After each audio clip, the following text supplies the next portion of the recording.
So we're continuing our discussion on Anitya Bhavana.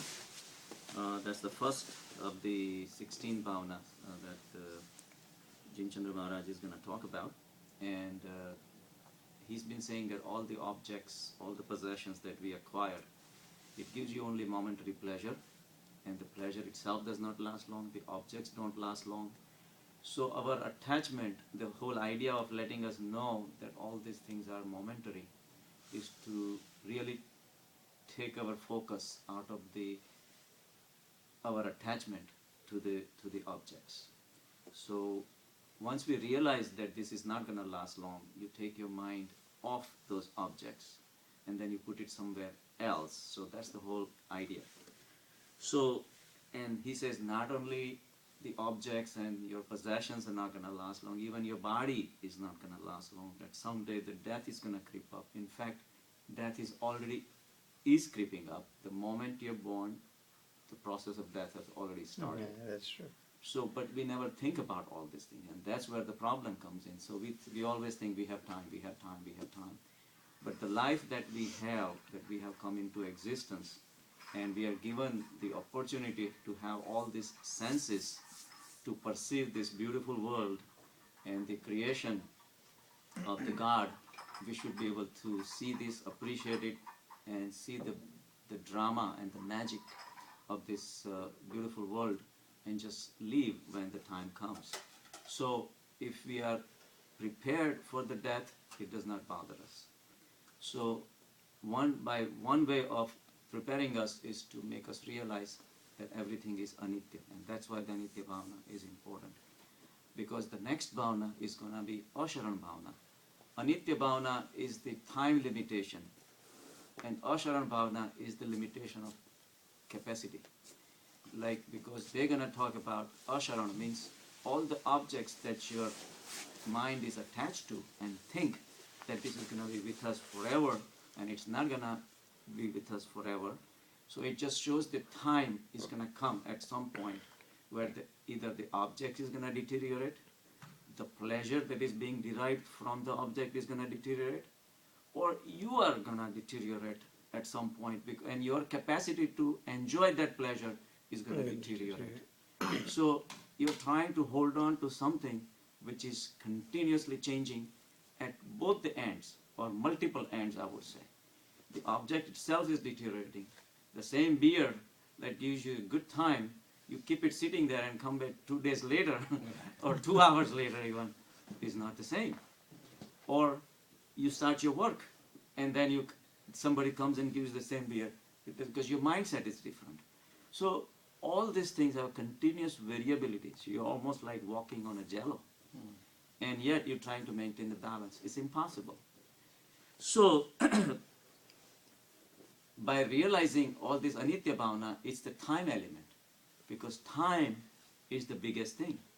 It is like a big juggernaut that has been set up by whatever maybe it is. So this time element makes us the objects which are material. The body which is material, objects which are material, continuously they have to go through the cycles of decay and being born continuously all the time. So that is the time limitation built into the Anitya Bhavana. But then Asharan Bhavana, that is going to be the next Bhavana, they're talking about is that, okay, you think that it's about the pleasure, but then also there is a limitation of its strength. What is it capable of? All the money that you have, is it going to be able to prevent Parkinson's disease you're going to get? Or the heart disease that you're going to get? Or the cancer that you're going to get? Are you going to be able to go under the shelter of any of these things?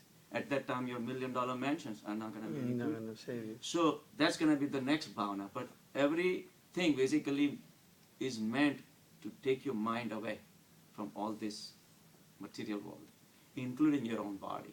The body itself is deteriorating. And once we realize that, then we start planning, because the short time that we have, we should be able to plan for the life that's going to come after the death, right? So it's not that you have to be afraid of death. At the same time, you should be aware of death. So there are two different things. So he talks about the story of a king, and there was a story in the ancient India. There was a time, there was a kingdom where the king was selected and was given the kingship for 5 years. And in 5 years, he's an absolute leader. He can do anything he wants. At the end of 5 years, he was sent out to an island where he just has to live his rest of his life. So there is a price to pay at the end of being a king. Okay. So most of the kings who came and left, they lived in luxuries. They lived their life to the fullest, enjoyed all the pleasures of life. When they were left out to go to the islands where they had no connections, nothing else was left, and then they basically suffered and died. So there was one king, he lived through the whole thing, but at the same time he was not afraid, because by the time came, the boat was ready to take him to the island. He says, I have no problem, because I have built another palace over there. A lot of my relatives are already there, and I'm going to have another kingdom over there. So it's all planned out. So he's going to have a good time regardless. So his planning started from the day one that he became a king. So in all those 5 years, he transferred a lot of resources because he was the king. So it's a story, but it basically tells you that this is the time. Symbolic. So it's a symbolic. So this is something that you already should plan for the future. So they say if there is a, like if you live in a small apartment and the municipality comes in, that they say that this apartment is going to be condemned and you're going to be out on the street. This building is going to be erased because we're building a big highway. Now you have a big problem. But only if that's all you think. But if the municipality comes and says, no, we're going to provide you a bigger and nicer apartment, but somewhere else in the city, and it's going to be a lot nicer, a lot bigger, then you have no problem. So the same way, we're going to be living this body. And look at this. I mean, we have a lot of limitations in the body. The body itself is limited. There are certain laws that you have to go by. So you have a limited existence. There are certain rules you have to follow. The law of the gravity, law of aging, law of everything. Everything, you cannot do anything about it. There are certain limitations attached to everything because it's a finite existence. No matter how much you want to, you can't run faster than 13 miles an hour. You can finish the marathon in 2 hours and 9 minutes. That's a world record. You can't go beyond that. Right? So limitations are built into our limited existence. But when you give up this body, then you have unlimited existence. You're going to be in a free space. You're going to be in a spiritual form. So that will come to the body, but not to the Atma. And at that point, there is something to look forward to. And that's going to be a preparation for your next birth. So the preparations, what's going to happen after this particular death, the preparation has to happen now. And the preparation has to happen at the spiritual level, not at the physical level. But we are mistaken. We keep on making preparation at the physical level. We keep on hoarding, we keep on accumulating. We think that we're going to build, and nothing is going to happen to us. But it does happen. But we are never aware. The people around us, Jinjana Maharaj says that, okay, you may think that nothing was going to happen to you, but haven't you gone through all these experiences? Haven't you had ever a friend died or a relative died? Haven't you seen your parents getting old, parents dying, relatives dying? All these things, we have seen it. But somehow, it just doesn't sink in. We always think that we're going to be fine. We're going to be fine. So, it is better to be aware of the death. You don't have to be afraid of death, but at least be aware so you can do the preparation like the king who managed in such a way that even after his kingship, he didn't come to a disaster. So, just the way all the objects are limited, your existence is also limited. Existence is a temporary thing. But when you do die, enlightened people says, you're going to realize that you're not dead. You just cannot die. There is no way you can die because your true existence is the Atma. And that probably is the reason why your inside voice is telling you that you're not going to die. So, because theoretically, they say if you see so much death around, because every day leaves are dying, flowers are dying, animals are dying, people are dying, you see death all over. Theoretically, it should create a major havoc in your mind because you see death everywhere. And you see yourself, graying hair, getting weak, can't run as fast as anymore as you used to. And it should really create a major sense of fear. But it doesn't. What's the problem? Why everybody never thinks of death that seriously? And they say probably one of the reasons is because deep down inside you know you are the Atma. You may not actually accept it. So your inner voice is telling you that nothing is going to happen to you. But when the fear, when you really start putting your mind into the death, that's when the fear starts. The anxiety starts. The grief starts.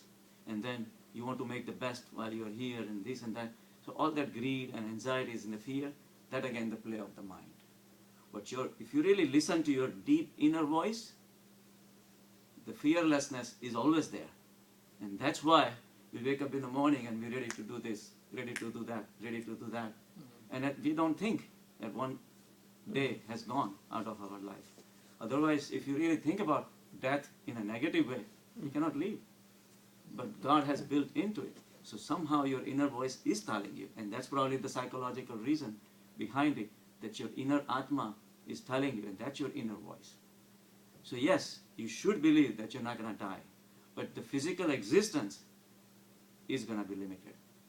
So it all depends where you put your focus. So if you believe your Atma, you're going to be fine. You have no problem. But then at the same time, as soon as that realization comes, you're going to stop accumulating. You're not going to stop going crazy about all these things. So there are best of both sides. So by believing yourself as an Atma, you have two advantages. One, you are not afraid of death. At the same time, you're going to be stop accumulating all these crazy things. Besides that, you're not afraid of anything. Exactly. Yeah. No one can kill you. Yeah. Krishna says, you think you're going to kill these people? They are not dead. They already died so many times, they're taken Death does not exist. Right. Death does not exist. So birth does not exist. When you are Atma, you don't have birth, you don't have death. So what are you afraid of anyway? So when you are not afraid, what do you have to do? And then your attachment to all these things which are not going to be living either, they are also not dead. So just the way you think that their people are dead, they are not dead either. So there is nothing you have to do. Your action is going to have a limited value. Your existence is going to have limited value. So the only thing left out is to enjoy. Enjoy this beautiful life. So that's the whole idea of creating the sense of anitya bhavana. So, and that, in my mind, is the religion. Not religion, because religion itself can decay and die. All the beliefs decay and die. Oh, that's true. Just the way. That's true. So just the way anything else that is created by the firm beliefs, then you watch out. A belief itself is a killer, because then everything else becomes a non-belief. And the beliefs, just the way it grows, it's born, it grows, decays and dies. So all these so-called religions also gonna be decaying. And that's why something has to come out of all these things which is never gonna die. So right now the situation is, because in the old days, before India, for example, was invaded, right, there was nothing but Hinduism. In the whole religion, whole country, there was nothing but Hinduism. It was such a stronghold. So it was a comfort in knowing that you're Hindu, everybody else is Hindu, right, and we're having a good time. Right. And this is the only life we know. But then the Christianity came, then the Muslim religion came, then the Jewish religion came, all religions. Now they have multiple paths. So now you start doubting. Now you don't know where to go, which way to go. Everybody claims that they are good. Yeah, and somebody converts also, because they don't believe in something. Right, yeah, so they convert. So all those age-old belief of thousands and thousands of years is shaken up now. So now you start doubting. So now you don't know which way to go, and you're standing, you're right there, right? So all these different ways and religions were created, and that's where the multiplicity creates a fear. Fear of doing something wrong. Fear of going on a wrong path. What if I take this path and it's wrong? And there are other people gonna tell you that this path is wrong. And they have to make their path better, they have to tell the other path as a wrong path. Right. So now, with the multimedia and so much commonality and so much exposure to the whole world, and the ideas and the writings all over and internets and books and everything. Now you are exposed to so many paths. So now the job of creating your own new path is also in doubt, because any new path comes in, they're gonna go through the same thing because we already know that this thing is dying, that thing is dying. A lot of people are losing faith in different religions for different reasons. So now you just don't know. Everybody is standing and basically trying to make a decision. So you think my father comes here? Right. First time he came, he went to ShopRite. He goes, I went to buy a bread. He's like, I don't know what So to many buy. breads. So the whole aisle is Right. full of The whole bread. pie is full of which one to get. The life was so simple. He said, go get a piece of bread. He just go buy one They had bread. one in Ahmedabad. They had Italian bread. Yeah, that's it. Italian bread. That's it. Just pick up Italian bread and bread and chai. That's it. That's good enough for it. Because life was simple. Simple. I was reading a Mad magazine. I used to love that, reading that. It's such a funny magazine. So the guy goes to a candy store and he wants to buy a cigarette. And he says, menthol or non-menthol? Non-menthol. A pack of hundreds or a box? Give me a box, you know. And it goes like series of so many questions, like 8 or 10. The guy gets fed up. Give me a pack of gum. Which one? Which one? Menthol or non-menthol? The guy gets fed up. So many choices, so many religions, so many paths. So the only thing that makes sense in this world is something that's never going to get old. And that's why meditation and the dhyan is becoming, because when you go deep inside, everything crumbles. And so every situation that is out there, whether it's a religion or a belief in the monetary system or a fiscal system or financial systems or whatever system is out there, is there to crumble. So we have literally lost faith in everything. When we kind of got rid of the imperialism, we thought the communism was good. When we got rid of the communism, we thought democracy was good. And the democracy is failing, capitalism is failing, everything is failing. Now we are at a point that we just don't know. We don't know. We just don't know what is right for us. Because there is only one truth, that everything is limited truth. Right. So the only truth is the inside. And that's where we all should go, is deep inside. When you go inside, there are no castles to make. There are no beliefs. Everything is just you are your own self. And you are your own truth. That path we find most difficult, you know. It is. Because we are so much involved in other things. Exactly. But now we have to realize, it's time that we have to realize that this is the only path that is possible. And when we go back to our sahaj samadhi, sahaj state, where we act by instincts rather than beliefs, that's the way we have to go. So one of the bhavana to develop is the anitya bhavana. So death is something we don't have to be afraid of. He gives an example of Kumarpal, which was one of the famous kings of Jainism. And then he had like 1 over 18 kingdoms. And Ajaypal was his cousin. And Ajaypal wanted the kingdom, but he was not fit to rule the kingdom. So he would not give him, and he did not have next kin available to assign the kingdom to. So Ajaypal, his cousin, always had a grudge against Kumarpal. So one day he invites Kumarpal, making it look like a family event, because they were cousins, and he ends up eating the poisoned laddus, right? And then as soon as it went into his stomach, he started realizing that something has gone wrong. So he goes back into his palace, and then he tells his servant to go and get a diamond which will suck the poisons. And in the old days, there were such valuable gems, they would do things like that. And Jinchandra Maharaj actually gives one example. He says that we used to, because they travel from village to village to village, he says that these things do have a truth in it. He himself had seen a stone, not a diamond, a stone which can be put on a snake bite. And as soon as you put it on a snake bite, within few hours, it will turn into green. It will pick up a green color, it will suck out all the poison, and then you leave it aside in milk, and then little by little it turns back to its original color. He said he has seen it with his own eyes. So he said there was a stone like that. So he tells his servant to go and get it. The servant goes and goes and goes, and he starts looking for that diamond. He cannot find it. So Ajaypal was 2 steps ahead of him, and he had removed, because he knew that this was going to come. So he had removed that diamond, and now Kumarpal is facing the death, basically, because he knew that for sure he's going to die. So he feels the servant is literally weeping and he's crying. He says, I'm sorry, I cannot do anything. I cannot do anything to save your life. So Kumarpal says, don't worry about it. I had the best life. I had the exposure to great religion and the great people who believe in the religion. And I have enjoyed the Vitragi people who have cut down their attachment and showed me the true path. So I have lived my life fully, and if the death comes, I have no problem, because I'm going to be in a better position than even here. So that is the attitude we have to take. Okay, it's not that we want death right now, like a lot of people say, I wish God takes me away and this and that and all that. So you don't have to wish for that either. But if death comes, we don't have to be afraid of that either.